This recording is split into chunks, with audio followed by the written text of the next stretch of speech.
Club దగ్గరకు వచ్చి నన్ను డిస్టర్బ్ చేయొద్దని నీకు ఎన్నిసార్లు చెప్పాను? అది కాదు బాబు, పెద్దబాబు గారికి. ఏంటి పెద్దబాబు గారికి? ఒంట్లో బాగుండలేదు, మీరు తొందరగా రావాలండి. బాబు అర్జెంట్ గా మీరు ఇంటికి రావాలి, ఇంట్లో అంతా మీకోసం ఎదురు చూస్తున్నారు. ఏమైందండి? నాన్నగారికి ఆరోగ్యం సరిగా లేదు బాబు. అలాగా?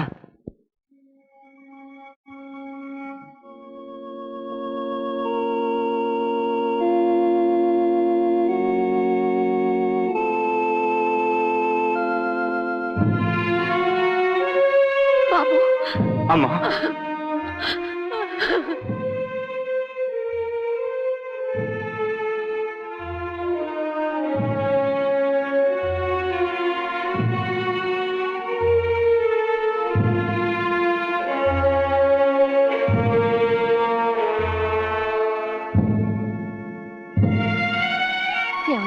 నాన్న ఎలా ఉంది డాక్టర్? ఆయనకి పూర్తిగా విశ్రాంతి కావాలి. దయచేసి అందరూ ఆ పక్క గదిలోకి వెళ్ళండి. డాక్టర్ గారు, మా విష్ణువుతో నన్ను కాసేపు ఒంటరిగా మాట్లాడినివ్వండి. అలాగే రండి. పదండి పదండి, అందరూ పదండి. పదండి పదండి.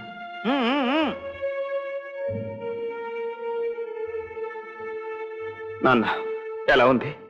పర్వాలేదు బాబు, ఒక్కసారి తలిపేసిరా.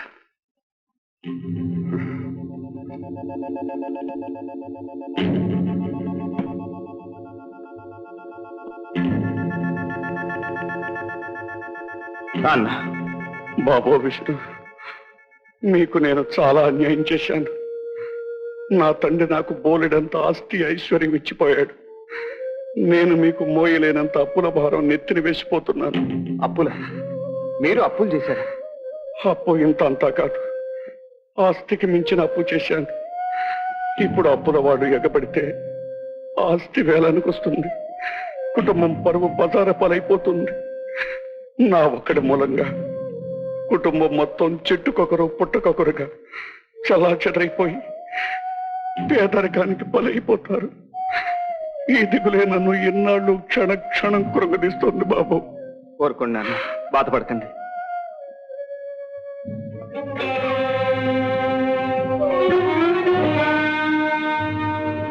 నేను అప్పులు చేసింది నా స్వార్థానికి కాదు బాబు. నీకు తెలుసు, నేను ఏ దుర్వ్యసనాలకి తగలేయలేదు.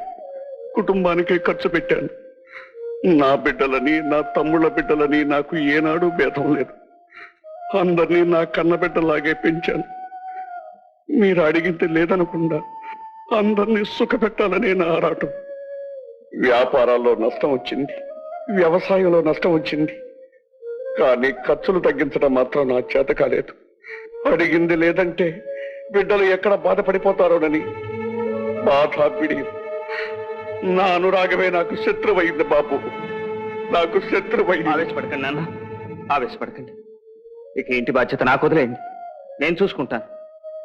బాబు, నీకు చిన్నతనం, నా బాధ నీకు తెలియదు. అప్పుల పాలై ఆస్తి వేలానికి వస్తే నలుగురిలో మీకు అవమానాలు, తలవంపులు. నాన్న, పుట్టు చప్పుడు కాకుండా మూడో మనిషికి తెలియకుండా ఈ అప్పులన్నీ నేను తీరుస్తాను. మీరు నిశ్చింతగా ఉండండి. బాబు, తలకు మించిన అప్పులు చేశానని తెలిస్తే బయట వాళ్ళకంటే ముందు ఇంట్లో ఆడవాళ్ళు, పిల్లలు నన్ను అసహించుకుంటారు. నాన్న, మన అప్పులు తీరే వరకు ఈ విషయం ఒక్కరికి కూడా తెలియనివ్వను, ఆఖరికి అమ్మకు కూడా. బాబు, నా మాట మీద నమ్మకం లేదా నాన్న? ఉంది బాబు, ఉంది. నీ మీద నాకు పూర్తి నమ్మకం ఉంది బాబు, పూర్తి నమ్మకం ఉంది. నాన్న, నాన్న, డాక్టర్ రండి, డాక్టర్ రండి.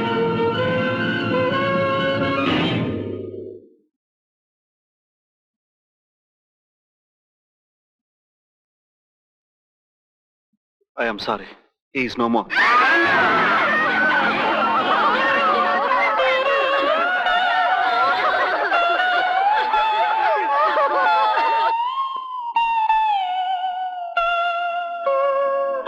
కథల్లోనూ పురాణాల్లోనూ వినటమే కాని అలాంటి ధర్మమూర్తిని ఎక్కడా చూడలేదు.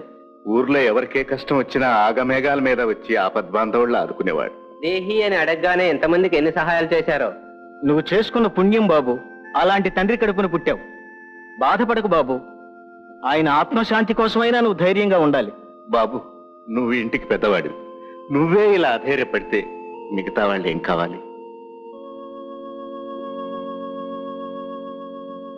పంతులు గారు, అన్ని సరిగ్గా రాశారా? అన్ని సరిగ్గా రాశానమ్మా. చింతపండు, మినపప్పు, ఆవాలు, పంతులు, మెంతులు అన్ని సరిగ్గానే రాశానమ్మా.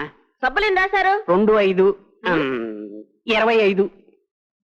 కాఫీ పొడి ఎంత రాశారు? 10 లీటర్లు, 10 కిలోలు.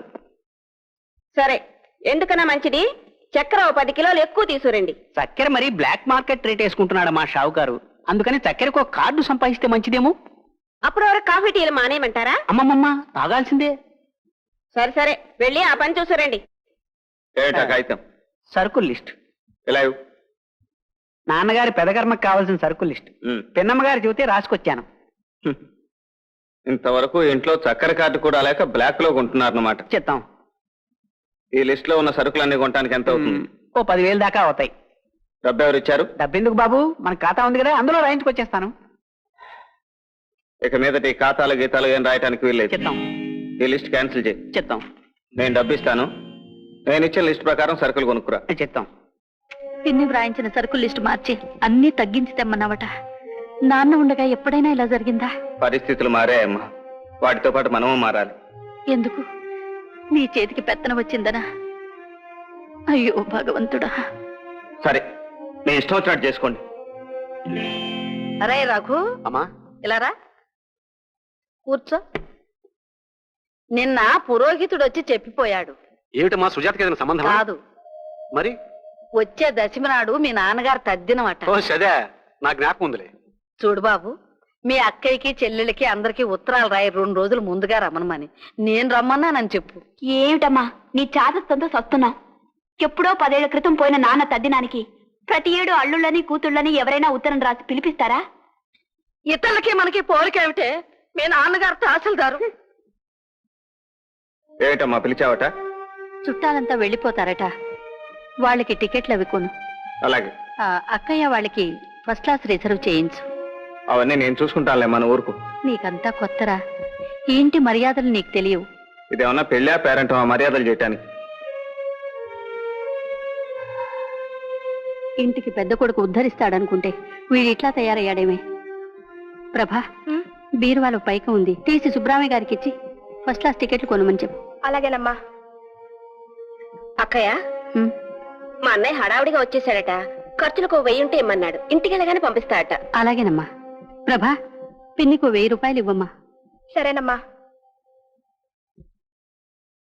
సుబ్రహ్మణ్య గారు, సార్, ఈ 20,000 ఖర్చు ఏమిటి? అది నాన్నగారి పెదకర్మగారి ఖర్చు అండి.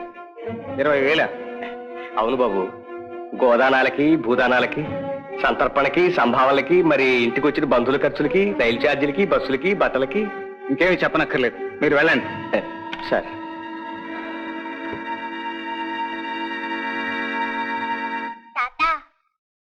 ఏంటి నాకు చుట్ట కావాలా? చుట్ట నీకెందుకమ్మా, కాలుతాదే. నాకు చుట్ట కావాలా? ఊరుకో తల్లి, కాలుతుందమ్మా. నాకు చుట్ట